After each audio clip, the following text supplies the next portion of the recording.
Jadi sopan santun sekali ya sebenarnya politik Indonesia ini ya. Enggak, sebenarnya yang menarik gini, kok ke Filipina ketemu bongbong ya. Ini Itu yang menarik gitu buat. ini yang kita sering lupa ya. Makanya kan orang-orang sering sebel ya sama DPR. Namanya kan Dewan Perwakilan Rakyat, tapi tidak mewakili rakyatnya. Itu persoalan juga. Nanam sampe singkong Nah, berbuah jagung gitu. nah Ya. Lihat nggak? Bisa. Kok bisa gitu kan? itu varian baru. Varian baru. Yang disebut singgung, singkong jagung. Mbak Mega tuh cerita, saya itu waktu baru berkuasa, orang-orang di sekitar saya itu bilang, orang-orang dekat saya tuh, bahwa inilah kesempatan untuk memperlakukan Soeharto sebagaimana rezim itu memperlakukan bapaknya. Terus dia bilang, saya nggak mau. Bangsa ini tidak boleh dididik dengan cara seperti itu. Itu nanti akan melahirkan dendam. Dendam.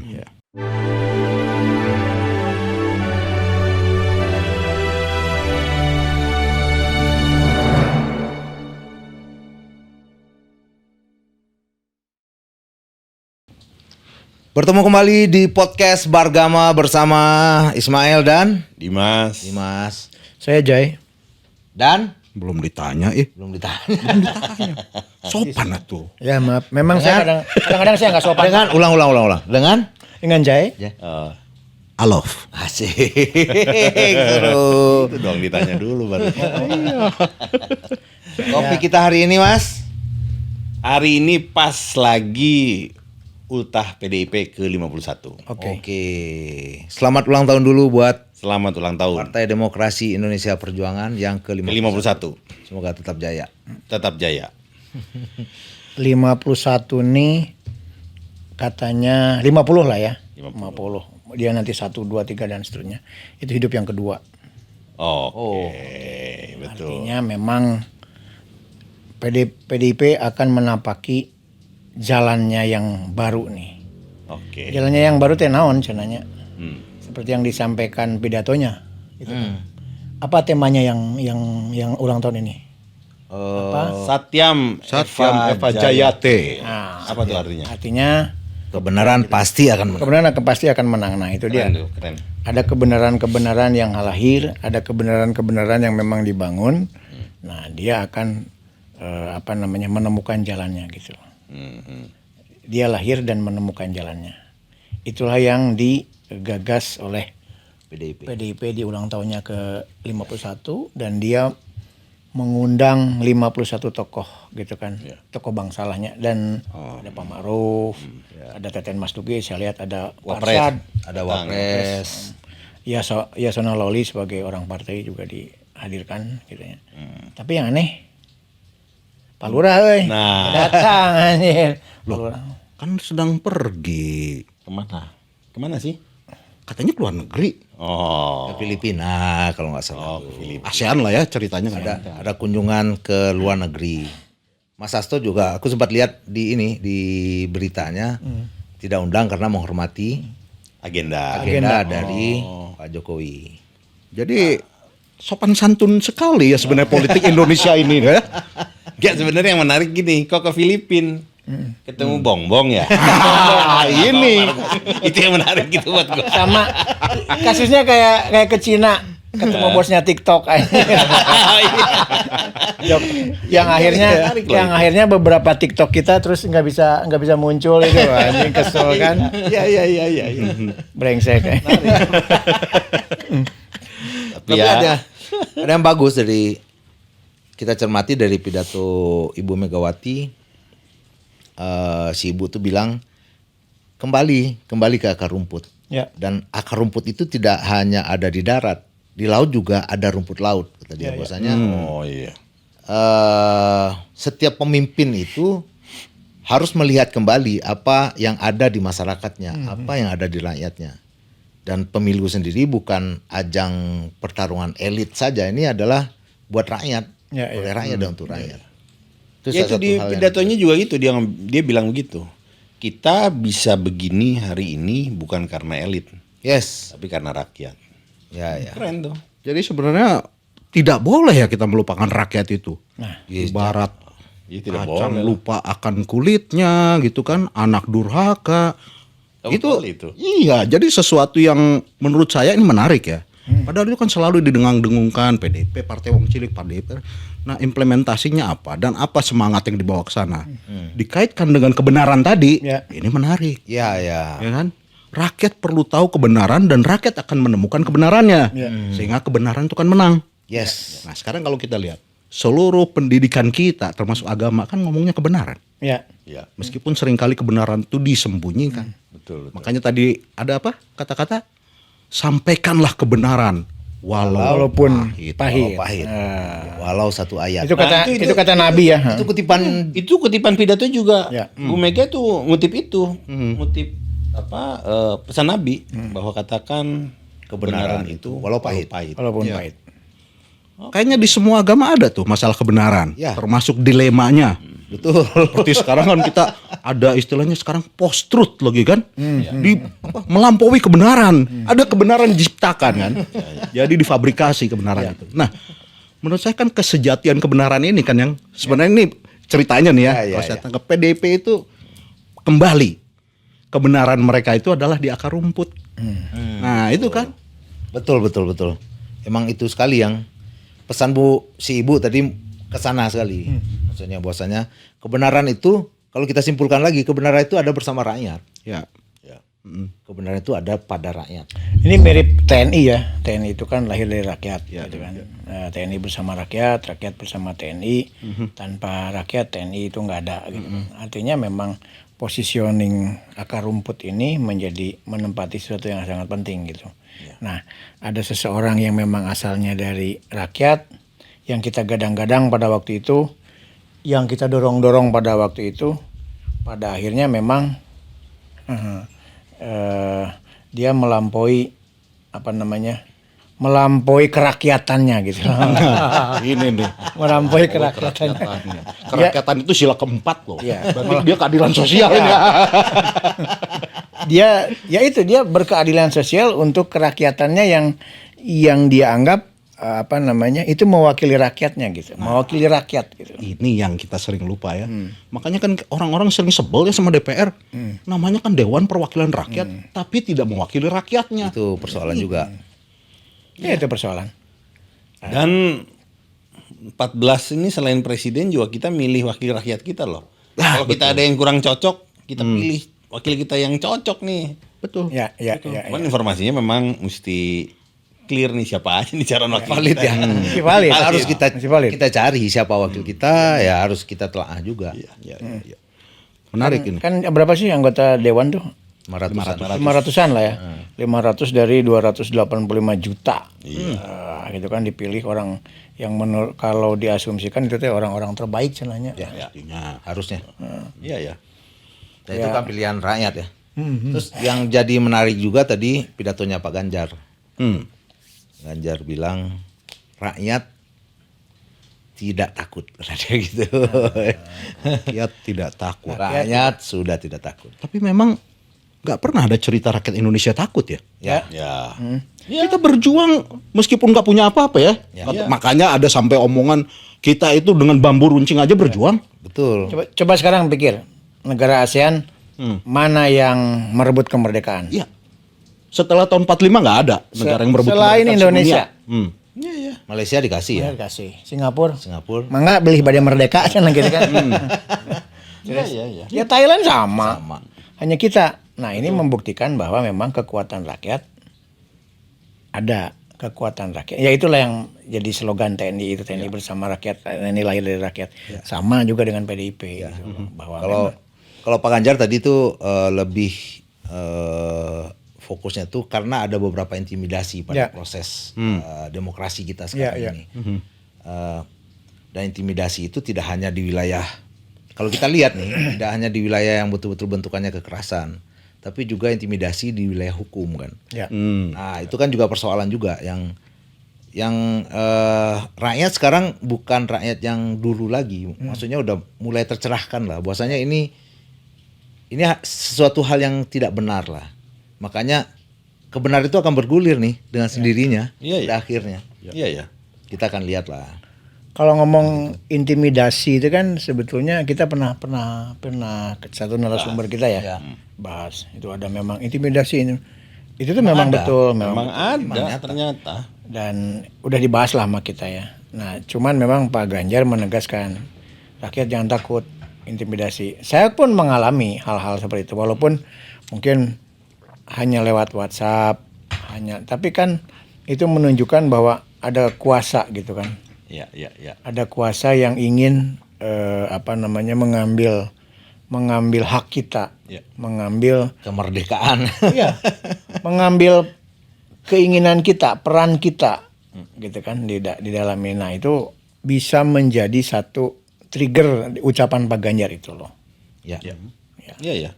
Karena salah satu intisari juga tadi, aku sempat dengar Bu Mega ngomong tadi, bagaimana kemerdekaan yang diraih oleh para founding father kita itu harusnya dimiliki oleh seluruh masyarakat Indonesia.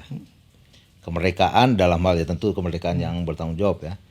Dan jangan sampai kemerdekaan itu direbut oleh kekuasaan. Apalagi kekuasaan dari bangsanya sendiri gitu loh.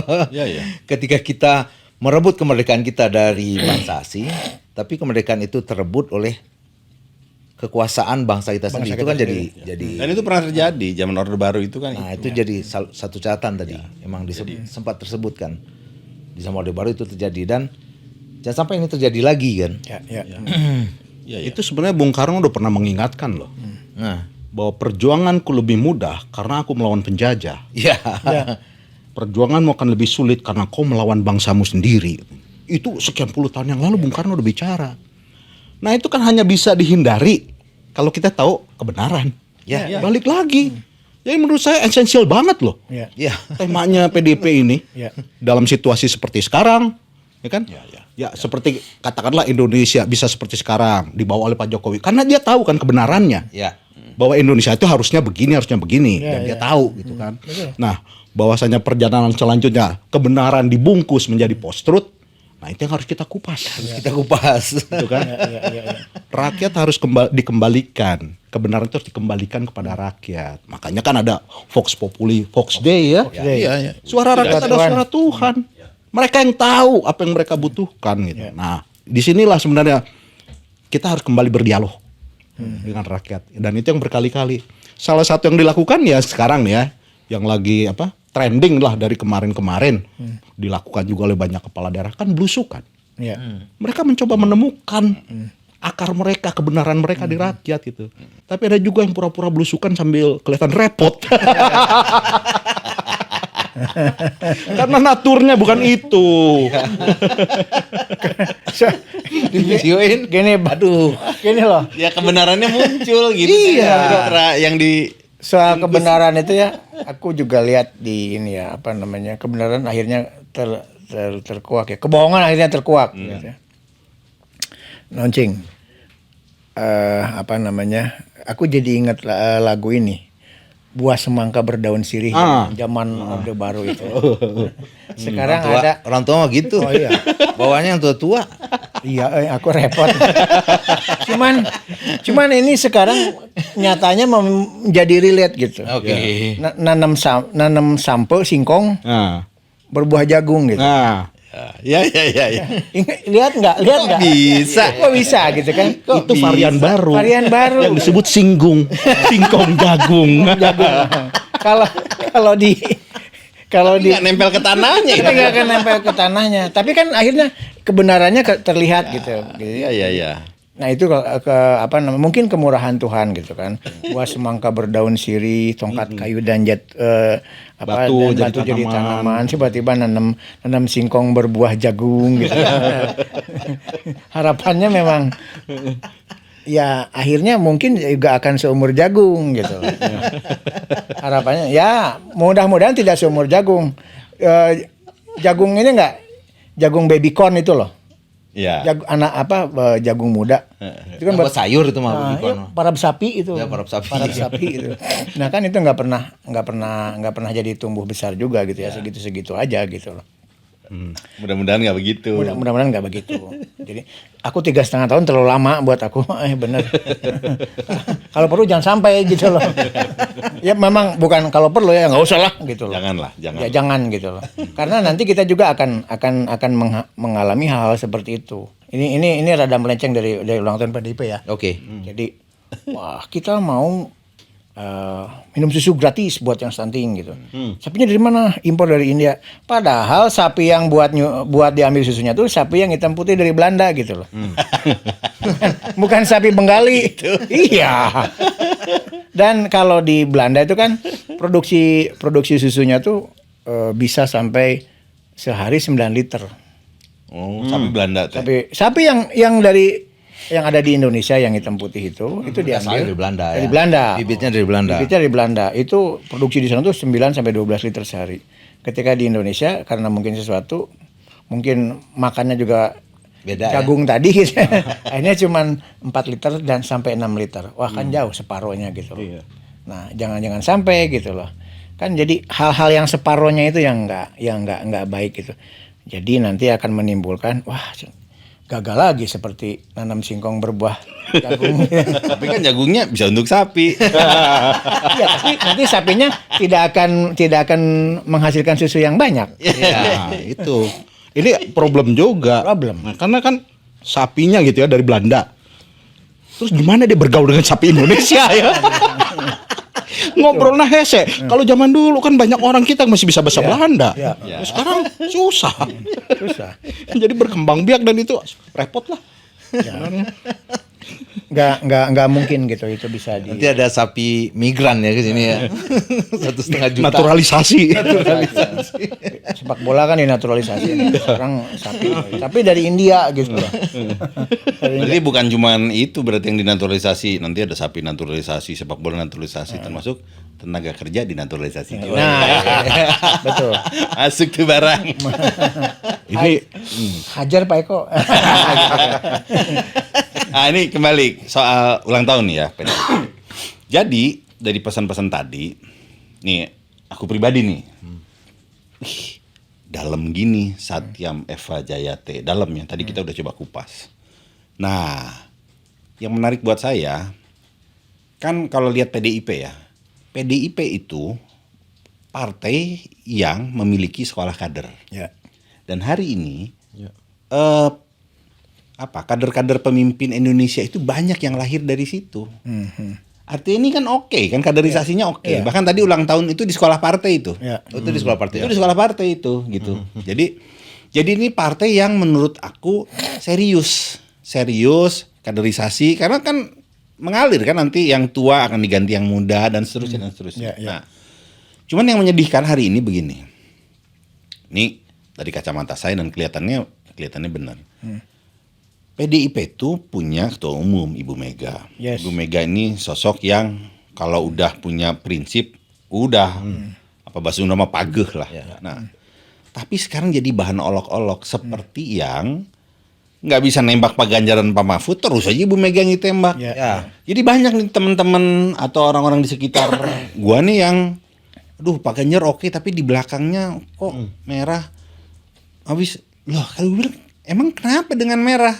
Nah, ini ada framing yang luar biasa mendegradir PDIP gitu. Padahal kalau dilihat dari cerita tadi, prinsipnya baik, proses kaderisasi baik. Ini nih Framing. Gimana nih komentar-komentar abang-abang ini? Kalau gue lihat ngeri gini, juga ini. 2014 Jokowi terpilih, Ya. kan? Terus 2019 terpilih lagi. Di belakangnya siapa? Merah tuh. Merah. Iya. Ada nggak campur tangan dari partai yang betul-betul mempengaruhi ini? yang ngaco lah gitu ya. Ngaco lah gitu. Kita lihat enggak. Malah terakhir-terakhir Jokowi bergerak sendiri. Iya. Ya kan? Iya. Ada sen kiri belok kanannya. Ganjar misalnya Ganjar itu Ya. 10 tahun itu sebagai gubernur, ada intervensi merah yang macam-macam? Enggak ada. Karena kalau menurut luar biasa. Ada framing petugas partai katanya. ya Itu dari dulu, dari 2014. Dan petugas partai itu emang ada di ADRT mereka dan itu sebutan kepada ya Anggota partai yang menjabat. yang mendapat tugas. Yang mendapat tugas kan? Tapi tanggung jawabnya tetap Bahkan terhadap rakyat. Bu Mega sendiri ngomong saya ini petugas partai kata dia. Iya. Jadi gini, gue tuh tidak dalam rangka membela PDIP karena gue bukan PDIP. Ya. Orang partai bukan. Gak ada kepentingan itu. Cuman mencoba objektif aja nih. Kok apa ya? Kalau informasi itu apa? Informasi yang tidak pas gitu. Dipelintir-pelintir. Wow. Ya itu dipelintir-pelintir. Bang Alf bilang framing post truth akhirnya. Iya. Seolah-olah Ada kebenaran baru. ya, misalnya nih, gue mau kasih contoh. Banyak yang bilang, wah Mega ini arogan, sombong, apalah dan sebagainya. Gue bilang, loh, calon presiden sebelah itu kurang gimana arogan dan sombong. Udah sangat 4 kali loh, nyalonnya 4 kali. Tapi Mega itu gue bilang nggak ada itu namanya track record, nyulik orang, korupsi dan seterusnya nggak ada gitu. Pernah dipecat gitu kan? Pernah dipecat nggak ada gitu. Kalau pernah dulu memang sekolahnya nggak tamat di Unpad. Bukan berarti Itu karena- dipecat. Iya, karena memang ada perintah dari penguasa untuk tidak boleh sekolah. Tapi yang sebelah track record nyulik pernah. Arogan juga, sombong juga gitu. Tapi ya gitulah. Tapi itu presiden sebelah itu, calon sebelah itu salah satunya calon yang bertumpu pada presiden loh. Nah, iya. Benar loh. Iya, benar. Orde Baru dia bertumpu pada mertuanya sebagai presiden. Ya. Sekarang dia bertumpu pada presiden yang lagi berkuasa. Iya Ya kan? juga. Iya. Jadi apa hebatnya gitu kan? Ya kalau sekarang kita melihat ya, framing itu menurut saya berhasil. Mereka itu menempatkan PDIP dalam hal ini yang representasikan oleh Megawati itu sebagai musuh bersama. Ya. Dibenturin sama Pak Jokowi lagi. Ya. Divis-avis sama Pak Jokowi. Aduh. Tahun 98 ketika masa reformasi itu saya waktu itu ada yang namanya mailing list apa kabar. Oke. Iya. Itu terkenal. Saya pernah menulis seri Megawati musuh bersama. Jadi disitulah Megawati ya pada saat itu saya bilang nih mungkin satu-satunya orang yang konsisten melawan Orde Baru, Ya. ya kan? Pageh gitu. Ya. Keras. Dan dia bertahan sampai sekarang. Coba mana yang pada saat melawan Orde Baru tetap konsisten sampai sekarang. Bahkan pada saat reformasi 98 aja udah ada yang nggak jelas-jelas kan. Nah, tapi beliau tuh jelas arahnya. Nah tadi mengulang apa iya. Meskipun kita bilang di belakang ada Megawati, terus kenapa rupanya kalau di belakang Megawati? Iya. Iya, jadi Kalau yang saya tangkap, luar biasa. yang saya tangkap mereka ini kan punya sekolah partai dan punya ideologi Betul. partai ini. Jadi selama siapapun petugas partai mau kerja di bagian manapun di negara ini, selama tidak melenceng dari ideologi partai, dibiarin. Ya. Kan kalau partai-partai yang sekarang muncul itu kan amuba semua kan, membelah dari partai Orde Baru. Ya, gitu loh. Iya. Coba lihat. Betul. Iya, Iya. Betul. Ya. Akhirnya jadi partai. Kalau sumber yang sama itu tuh. Iya. Sebutlah Golkar. Dulu mah koneng lah. Kalau dari Golkar. Iya. Gerindra dari Ya gitu. Nasdem juga. Iya. Itu kan amuba semua gitu loh, membelah diri, lantas menggerogoti karena ada keinginan untuk mengambil kepentingannya sendiri untuk kepentingannya sendiri gitu, bisnisnya sendiri gitu. Karena kalau di satu partai ini mungkin dia akan tidak akan mendapatkan sesuatu gitu kan. Tapi kalau dia membelah diri, ini beda dengan PDIP gitu loh. Jadi ibaratnya itu udah termasuk itu ya. Separatisme gitu ya. Separatisme. Iya kan? Separatisme. Dia kan mendirikan negara sendiri itu. Separatisme. Separat ya, memisahkan. Kalau separatisme dan keparatisme gitu. Iya kan? Ini pada jadi keparat semua gitu. Tapi ada juga partai-partai baru kan juga bermunculan. Ya. Walaupun ada juga partai yang 2 hari masuk lu bisa jadi ketua men. Itu fenomena yang lucu Muda juga tuh. dalam demokrasi Indonesia. Iya memang anak muda itu Itu luar biasa itu. Gua melecehkan esensi dari sebuah partai men. Iya. iya. Ya bukan berarti apa-apa ya. Maksudnya itu partai itu salah satu bentuk pengejawantahan dari suatu organ demokrasi kan. Iya. Ini satu yang harusnya punya esensi yang gede. Ini tiba-tiba orang datang Baru 2 hari. Ya sedih Ya, aja kalau gue sih sedih, ya. sedih Sedih. Itu kan citranya kan idealis itu. Partai itu tuh idealis lah. Setidaknya di mata gue lah, idealis. Begitu anjay.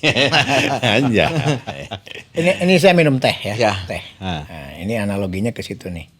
Jadi teh yang beredar di Indonesia nih, teh batangnya, teh buruk gitu loh. Bukan daunnya ya. Bukan daunnya diekspor. Ekspor. Gitu. Diekspor. Ini juga seperti partai-partai gurem itu yang akhirnya itu kan sisa-sisa dari amuba-amuba partai itu. Jadi dia keluarlah nasionalis-nasionalis yang apa namanya, yang Karbitan. yang buruk gitu loh. Jadi ini seperti batang teh gitu loh. Ya. Ada lagi yang memang Mungkin nggak semua ya, Kang. Tapi ya ada contoh-contoh seperti itu jadi menjadikan Iya. Oh iya. citranya menjadi. Aku banyak kenal secara pribadi ya. Jadi gue respect lah secara pribadi dengan beberapa orang di dalam partai-partai itu gitu. Cuman ketika gerbongnya ke sana, mau nggak mau kan kawan ini kan ikut gitu. ya Nah, sedikit dua dikit citranya ya kalau semua masuk ke lumpur ya basah juga mereka kan gitu. dan Itu yang itu tuh partai yang nggak sabar untuk menjadi besar gitu, nggak tekun, nggak. Akhirnya kan Kayak budaya-budaya instan ini mulai menggerogoti Ya, juga iyalah. dalam sistem berdemokrasi. akhirnya dia mencaplok siapa, menggondeli siapa, dan yang digondeli juga membuat pernyataan menang. Apaan nih? Apaan kayak tukang bandros gitu. Tukang bandros. Aneh gitu loh. Iya, menurut aku gitu. Iya. Padahal kelahirannya PSI itu ya, kalau kita sebut partai ini, itu menurut saya awalnya sangat menarik. Menarik. Karena mereka tidak punya masa lalu, orang-orang yang istilahnya terlempar. Iya. Ya kan? Betul. Dari pusaran kekuasaan. Ya. Jadi orang-orang yang genuine. Itu yang membuat waktu itu menarik Ya. partai ini, ya kan? Ya, tapi seiring berjalannya waktu, memang kan Dia waktu dia yang akan menguji. mengaitkan dirinya dengan Ya itu yang aku bilang. Iya. Sayang kan sayang. Iya, makanya ada orang Indonesia kan bilang, orang dari Ciamis kan bilang time will tell. Waktu yang akan membuktikan. Seperti juga kan kebenaran akan menang. Ya. Itu juga butuh waktu. Makanya sini kan ada ujian bagi kita nih. Ya. Berproses. betul. Itu. Ya. Iya. Nah, cuma ya tadi balik lagi. Kebenaran sendiri kan sering dibungkus, apalagi kalau udah main di politik kepentingan gitu. Sehingga bergeser. Seperti tadi contoh Megawati. Itu kan dibungkus seolah-olah ada kebenaran baru. Oh, Megawati ini orang yang buruk. Ya. Kerjanya nyinyir gitu ya. Pernah ada seorang aktivis perempuan lah ditanya, jika engkau dilahirkan kembali, maukah engkau berada di tempat Megawati? Enggak mau. Saya tidak akan sanggup menahan beban itu. Memang. Jadi kalau kita ngomong ya, satu sisi oke lah. Kadang-kadang perilaku beliau itu nggak ngenakin. Mungkin ya sama aja kalau ibu kita udah tua ya. Kadang-kadang ngomel-ngomel, kadang-kadang nyinyir. pasti. Tapi itu ibu kita. Pasti. Ya kan? Perjuangan Nggak dia. ada kejahatan dalam statementnya itu loh bang. Iya. Nggak ada kejahatan di dalam statementnya walau dan jejak-jejak itu nggak ada gitu. Iya. Itu yang jadi Ini kan framing kan. framing. Membuat dia itu menjadi tokoh yang buruk kayak penyihir gitu kan. Kalau didongeng-dongeng. Iya. Bahaya gitu. Ya. Nah, kebenaran ini yang sebenarnya perlu diungkap kembali oleh masyarakat. Nah, cuman tadi kan budaya instan, males lah kita buka-buka sejarah. Nah, itu persoalan. Males ikro bangsa ini. Iya, karena padahal itu loh. Jadi Pertama turunnya itu adalah ikro. Baca gitu loh semua. Baca tuh bukan cuman kitab, tapi bagaimana kita membaca. Aku jadi ingat ini loh. Pepatah Sunda itu loh, hana ngunitan hana mangke gitu. Moal aya namun baheula gitu. Ya kan ada sekarang. Kalau nggak ada juga, artinya kita harus membaca sejarah. Iya. Kita mau ngomongin 10 tahun ke depan kan membaca 10 tahun di belakang gitu kan. Artinya ya kita lihat Megawati itu seperti itu gitu loh. Ini begini, dia ditempa oleh berbagai hal gitu kan. PDIP ditempa oleh berbagai macam, benturkan, tekanan. Akhirnya menjadi besar gitu. Kang, ini gue mau sharing sedikit. Gue tuh pernah ketemu langsung sama Bu Mega dalam satu kesempatan lah ngobrol. Beliau cerita. Jadi dan itu yang menginspirasi gue. Ini luar biasa. Jadi ketika dia masih muda, dia lihat bapaknya disingkirkan, ya. Kemudian disingkirkan dan diperlakukan sedemikian rupa loh Orde Baru. Sangat buruk. Ketika sakit, dokternya ini nggak boleh Dokter hewan. dokternya dokter hewan. Dan dia lihat itu. Jadi proses penyiksaan bapaknya dia lihat nggak bisa berbuat dan sakit itu kan ditahan ya. Nah, akhirnya bapaknya meninggal. Kemudian proses berjalan. Dia kuliah di Unpad. Dia cerita ada tiba-tiba dia di drop out. Ya. Guntur di drop out. Iya, tanpa tahu sebab. Tanpa tahu sebabnya. Gitu. Jadi nggak boleh sekolah. Kemanapun mereka melangkah ditutup di pagar. Jadi hidupnya sekeras itu. Kemudian masuk Partai Demokrasi Indonesia dan menempati posisi ketua akhirnya. Itu pun sampai dengan puncaknya peristiwa Kuda Tuli itu. Ya. 7 Juli. Luar biasa itu kan. Dan dia masih bertahan. Jadi proses hidup itu sekeras itu. Kemudian akhirnya reformasi dan sempat jadi presiden ya. Nah, yang menarik Mbak Mega tuh cerita, saya itu waktu baru berkuasa, orang-orang di sekitar saya itu bilang, orang-orang dekat saya tuh, bahwa inilah kesempatan untuk memperlakukan Soeharto sebagaimana rezim itu memperlakukan bapaknya. Terus dia bilang, saya nggak mau, bangsa ini tidak boleh dididik dengan cara seperti itu nanti akan melahirkan dendam. Satu, gue bilang, wah hebat nih. Itu by the name of God ya, itu yang mengimpresi. Kemudian dia cerita lagi di dalam prosesnya bahwa ada satu masa akhirnya orang-orang Orde Baru ya dikucilkan sedemikian rupa sampai Prabowo itu kan sejak dipecat itu kan kabur ke Yordania. Dan seolah-olah dipersona non grata kan. Jadi menjadi masyarakat orang yang nggak punya warga negara. Ya, stateless. Dan Mega salah satu yang Manggil pulang. Ya, gitu dan akhirnya bahkan sempat bergandengan untuk jadi capres-capres. Nah, yang mau aku cerita itu begini. Jadi kehidupan yang keras itu membentuk watak dia yang seperti itu.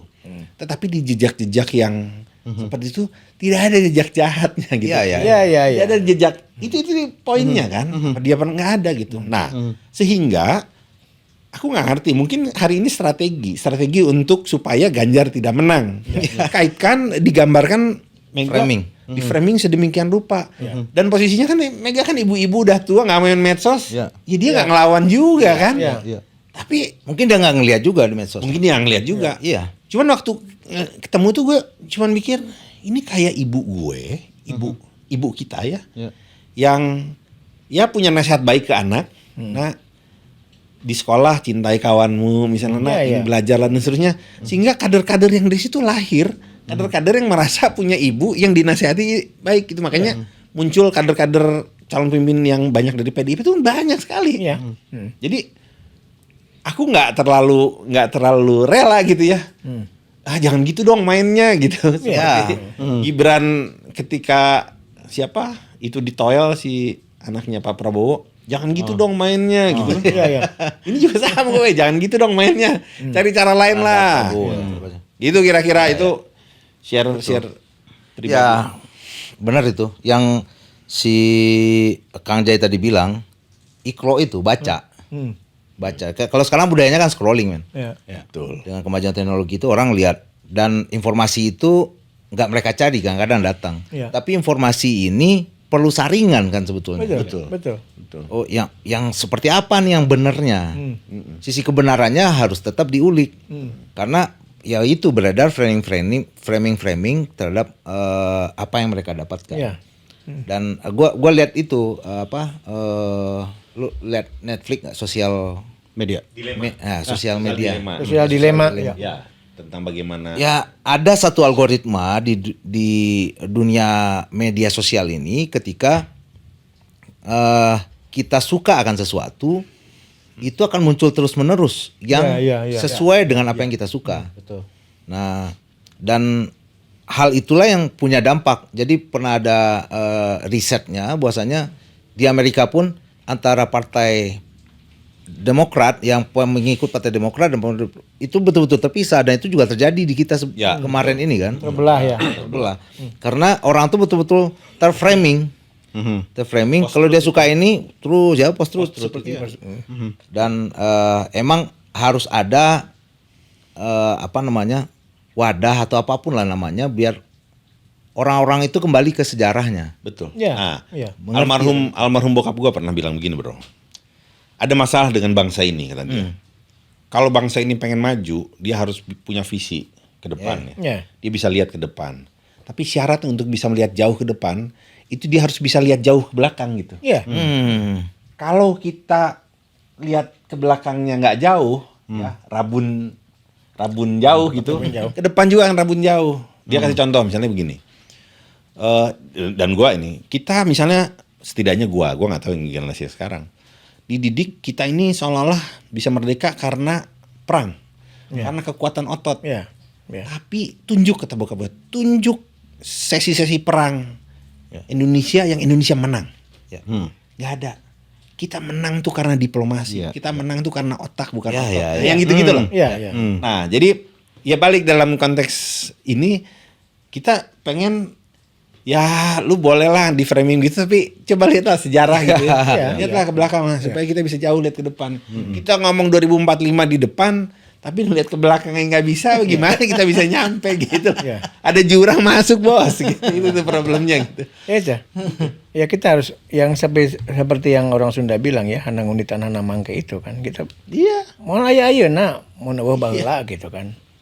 Belajarlah kita dari belakang untuk ngelihat ke depan gitu. Itu persis seperti itu gitu orang. Ya itu caranya supaya kita nggak post-truth ya, belajarlah dari sejarahnya, bacalah. Literate lah gitu loh, jangan Dan selalu mencari kebenaran. Selalu mencari kebenaran. Persis. Apa tadi bahasanya? Satyam Eva Jayate. Satyam Eva Jayate. Oke. Makanya mungkin masih ada sedikit lagi nih. Oke. Kalau tadi kan kebenaran, sejarah gitu ya, nalar, membaca. Makanya hampir tadi ya ada peribahasa Sunda seperti itu ya. Kau tidak akan bisa melihat ke depan jika kau tidak tahu masa lalu. Jadi kita kan dibentuk. Kalau tadi kita ngomong sekolah kader, itu kan kawah candra di muka. Mengapa dulu TNI merasa mereka adalah warga negara kelas 1? Karena pembentukan mereka memang luar biasa. Itu loh, wajar toh untuk seperti itu. Nah, tapi yang tidak boleh kita lupakan seperti tadi. Bung Karno pernah bilang, jangan sekali-kali melupakan sejarah. Jas merah ya. Jas merah, ya kan? Itu kan menjadi prinsip yang sering kita ini. Kalau orang dari Babakan Ciamis kan ngomongnya l'histoire se répète. Sejarah berulang. Artinya apa? Jika kau tidak memahami sejarah yang akan menggilasmu. Betul. Kebenaran ini yang harus kita coba. Makanya pas banget ya kenapa PDIP itu ngomong soal kebenaran. Karena sekarang ini perjuangan kita loh.